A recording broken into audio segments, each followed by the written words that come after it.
বাংলা বাজার পুজো মণ্ডপে চলছে দুর্গাপূজার সাজগোজ। চারপাশে উৎসবের আমেজ, তার আঁচ লেগেছে প্রকৃতিতেও। শাস্ত্র অনুযায়ী তৃতীয়া তিথির উদযাপনে এসেছেন অনেকেই।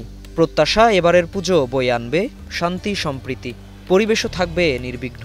আজকে তো হচ্ছে চতুর্থী থেকেই মনে হয় যে একটা পূজা একটা চলে আসে।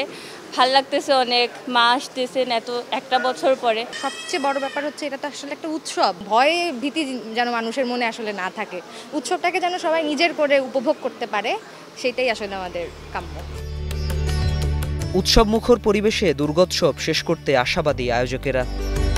এই বাংলাদেশে এই বছর নির্বিঘ্নে আমাদের সনাতন সম্প্রদায়ের, সনাতন ধর্মাবলম্বীদের যে বড় উৎসব দুর্গোৎসব, এটা যাতে সুষ্ঠুভাবে সারা বাংলাদেশের প্রতিটি কোণায় সুষ্ঠুভাবে সম্পন্ন হয়।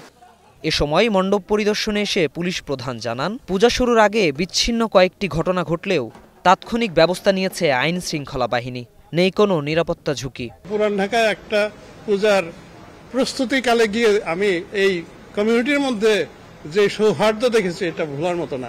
একদম স্লাইটেস্ট পসিবল যদি কোনো ধরনের ডেভিয়েশন কিংবা বিচ্যুতি কোথাও দেখি, আমরা অবশ্যই সেটা প্রত্যেকটা ক্ষেত্রেই আমরা ব্যবস্থা নিচ্ছি। সোমবার সপ্তমীতে শুরু শারদীয় দুর্গোৎসবের মূল আনুষ্ঠানিকতা। বৃহস্পতিবার বিজয়া, দশমীতে প্রতিমা বিসর্জনের মধ্য দিয়ে শেষ হবে এবারের আনুষ্ঠানিকতা। শাহনুর ইসলাম, স্টার নিউজ, ঢাকা।